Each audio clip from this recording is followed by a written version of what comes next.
որ Երևանից լսեք Ադրբեջանի առաջնորդի ելույթը, իմացեք, որ Ալիևը Կովկասը վերադարձրել է Պետրոս առաջինից, դա կլինի ամենամեծ վերադարձը, հայտարարել է ադրբեջանցի պատգամավորը։ Վերջինս հայտարարել է, որ հայերը սպասում են Բաքվի որոշմանը, ներկայացնելու ճակերտներում իրական Հայաստանը, այլ ոչ թե մեծ, կովկասյան կամ ծովից ծով Հայաստանը։ Խնդրեմ։ Նաև որպեսզի ձեզ չընդհատեմ, Զանգեզուրի միջանցքի բացմամբ կբացվի Թուրքիայի միջով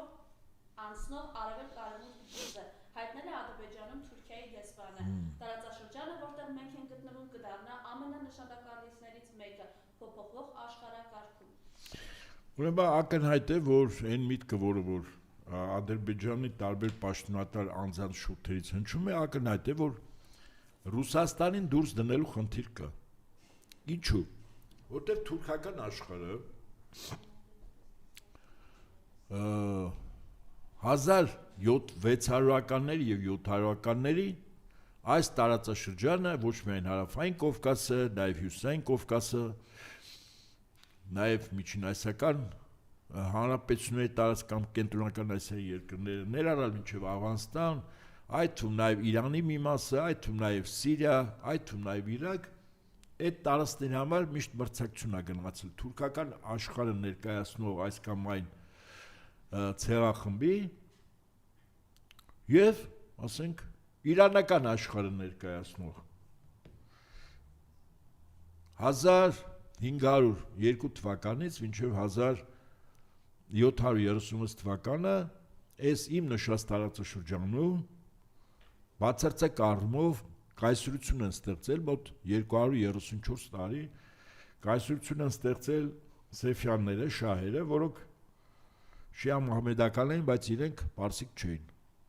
Վստահաբար թուրք էլ չեն եղել, որտեղ այդ շրջանում իսկապես իրանական մշակույթը ծաղկում ապրում, գիր, գրականություն, արվեստ, բժշկություն եւ այլն։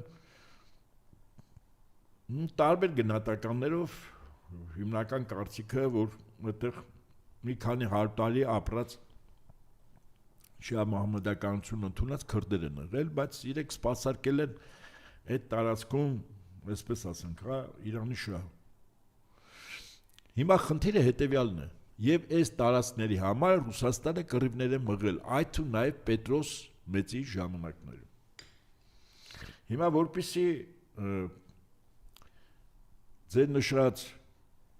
բանաձևումը, եթե մի օր Ալիևը այստեղ լինի, ինչ կասի, ես պատասխանեմ ինչ ասում Փաշինյանը։ Ալիևը որ ասում է Ռուսաստանը օկուպացել է մեր տարածքները եւ այլն, ինքը նկատի ունի Սեֆյանների ժառանգությունը, այսինքն այդ շահերի ժառանգությունը,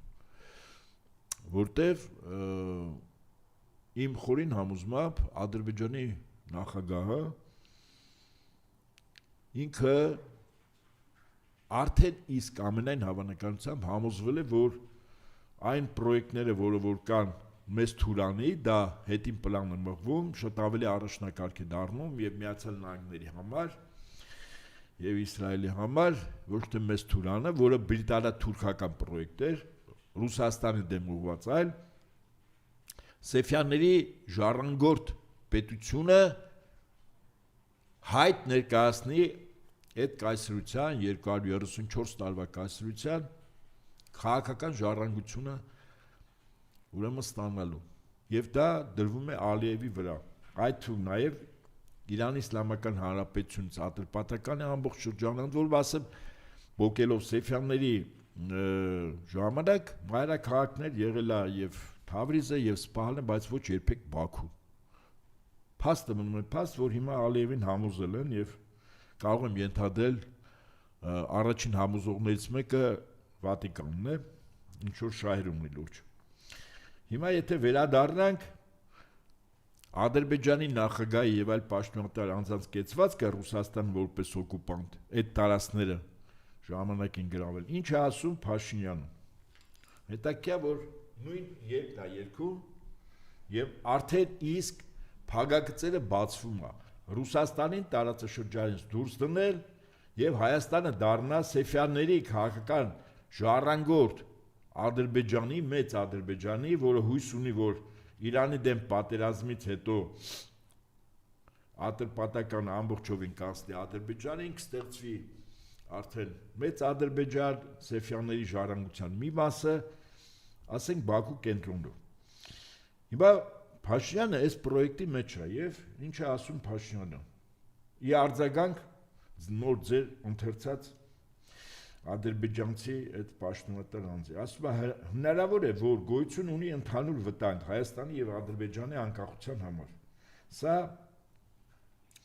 Փարիզի խաղաղության համաժողովում Փաշինյանն է ասում։ Իսկ ի՞նչ վտանգ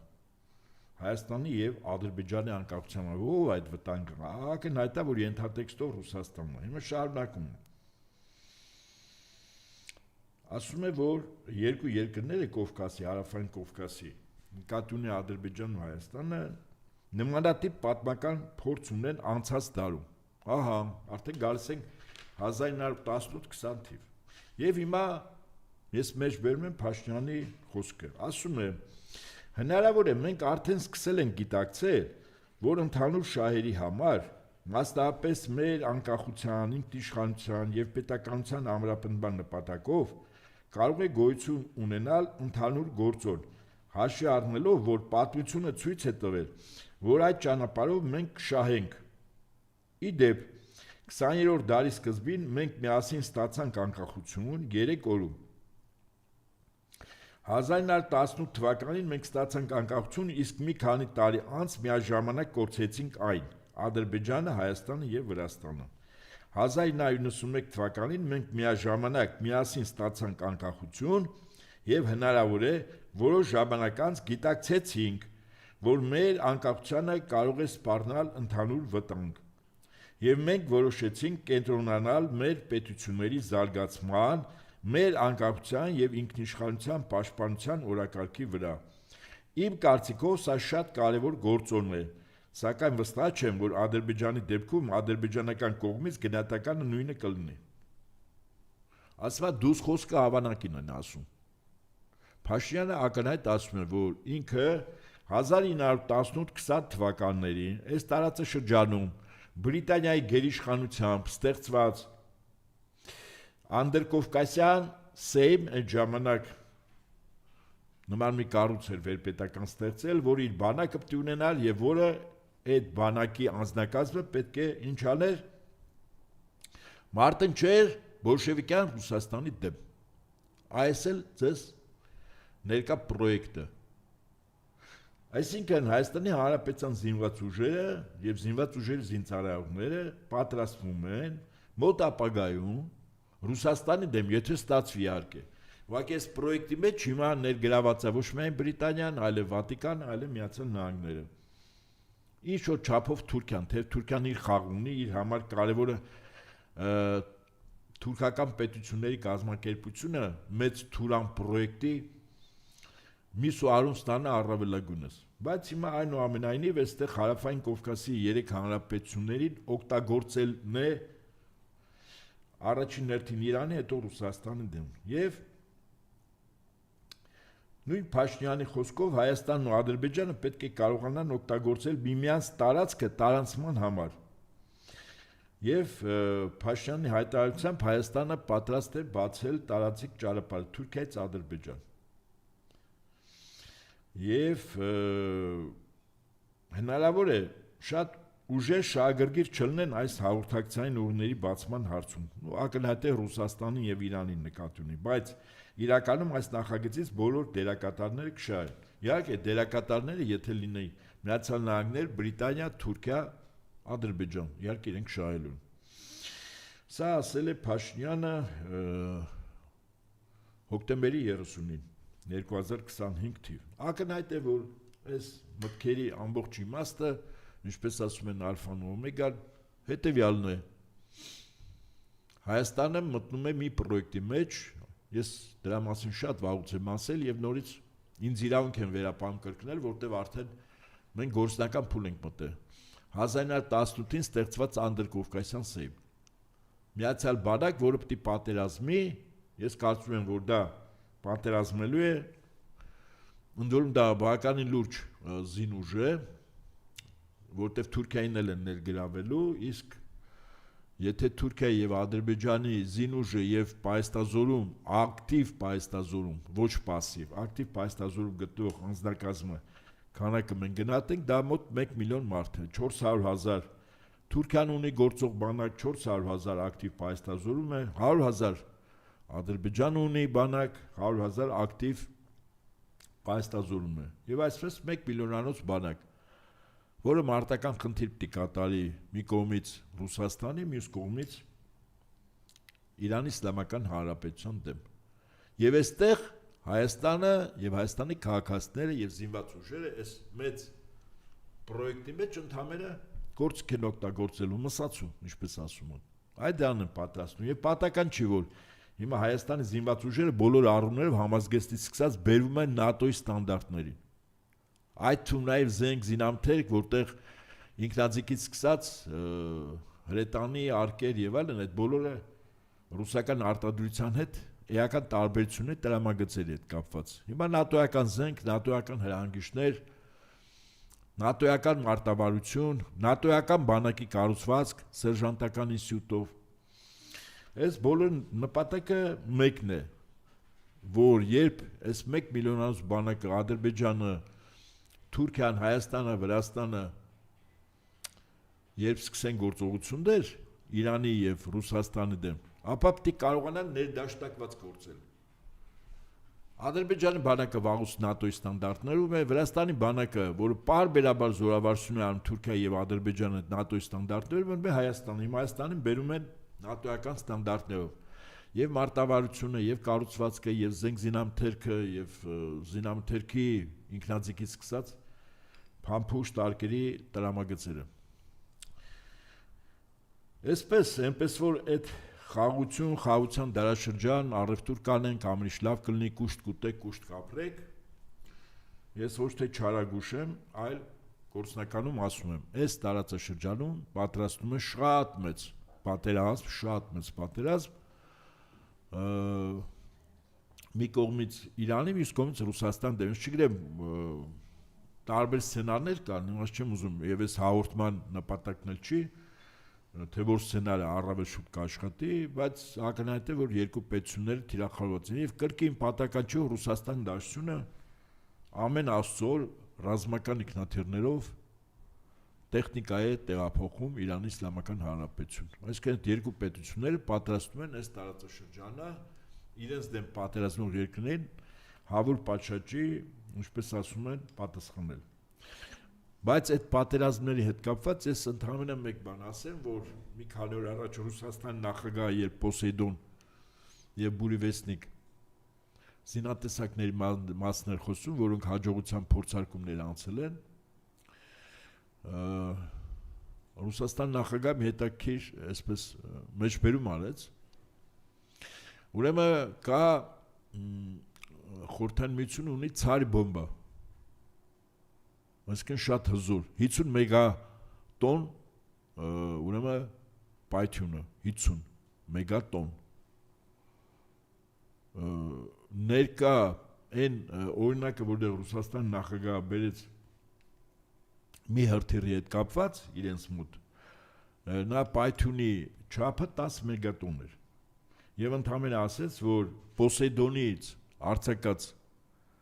հրթիռը կարգով ավել է պայթյունի ուժգնությունը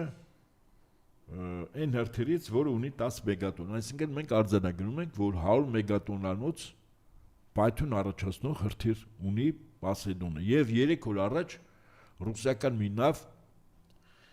այլևս ջրերում է, որի վրա կա 12 Պոսեյդոն։ Այդ 12 Պոսեյդոնները արդեն գնալու են մարտական հերթապահություն իրականացնելու։ Ես կարծում եմ, որ իրավիճակը, որպեսզի Ռուսաստանի դեմ երկրորդ, երրորդ, չորրորդ, հինգերորդ ճակատներ չբացեն, իսկ իրականում այդպես է արվում, հա, մի ճակատը մեր կողմից է, մեր մոտից, մյուսը մեր Դնեստրի Մոլդավական Հանրապետության դեմ ագրեսիա եւ տեղից ռուսների ներքաշել Ռուսաստանին պատերազմի, հաջորդ ճակատը կարող է Կալինինգրադի մարզը լինել, որը բլոկադայի մեջ է, ցամաքային ճանապարհ չունի։ Որպեսզի այս Ռուսաստանը չհայտվի ամբողջ պարագծով հարվածների, Ռուսաստանը Միացյալ Նահանգներին, քանի որ այսօր ռազմական առումով Ռուսաստանի հետ չափելի է միայն Միացյալ Նահանգների զինուժը, միջուկային զինանոցը, ինքը Միացյալ Նահանգներին ասում է, որ ես ունեմ 100 մեգատոնանոց ուրեմն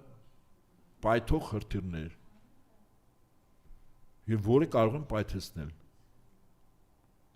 Դա, ինչպես ասում են, այդ ցար բոմբայից 2 անգամ ավել։ Ընդ որում, եթե ցար բոմբան մի հատ էր, այստեղ սերիական արտադրության է դրվել